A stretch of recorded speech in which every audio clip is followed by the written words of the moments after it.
Protests erupted Tuesday for a third straight night in Belarus after the top opposition candidate in Sunday's presidential election fled the country for her children's safety.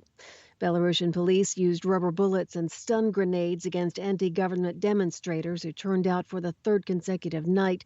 Witnesses report police beating protesters before arresting them and smashing car windows before pulling people through out of the vehicles.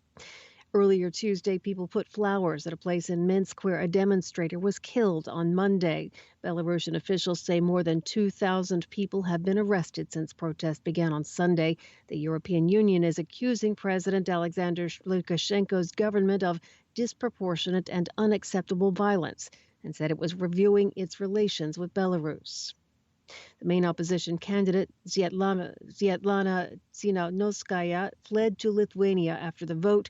Official results gave her nearly 10% of the vote to Lukashenko's 80%. She says she will not recognize the results and has submitted a formal request for a recount. She sent a video message to her supporters Tuesday asking them to forgive her going to Lithuania at this time. Her husband was an anti-government blogger before he was jailed in May. She said it was a very hard decision to make. God forbid you ever face the choice that I faced. U.S. Secretary of State Mike Pompeo said Belarus's election was not free and fair, and he condemned ongoing violence against protesters and the detention of opposition supporters. EU Foreign Policy Chief Joseph Borrell also alleged election fraud. Lukashenko has ruled Belarus since it declared independence from Russia in 1991. He's been accused of suppressing free speech, ignoring human rights, and showing little tolerance for dissent. The presumptive Democratic presidential nominee Joe Biden has chosen California Senator Kamala Harris as his running mate, making her the first black woman and the first person of Indian descent to be nominated for a major party's ticket. In his tweeted announcement on Tuesday, Biden called Harris a fearless fighter for the little guy and one of the country's finest public servants. Harris, the 55-year-old daughter of an Indian mother and Jamaican father, was one of nearly 24 presidential candidates who challenged Biden for the 2020 Democratic nomination.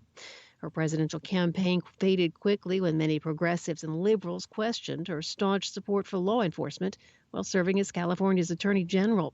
She was accused of being out of touch over issues of police violence, questions that are bound to be raised again as Americans protest police brutality against Black people and other people of color.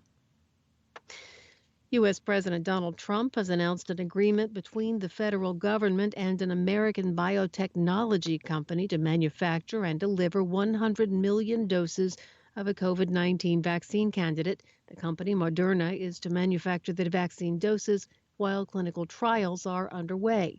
Trump told reporters at the White House Tuesday, the federal government will own these vaccine doses. We're buying them. 3 vaccine candidates in the United States are in the final stage of human trials. The president said the nation is on track to produce 100 million doses as soon as the vaccine is approved and up to 500 million thereafter.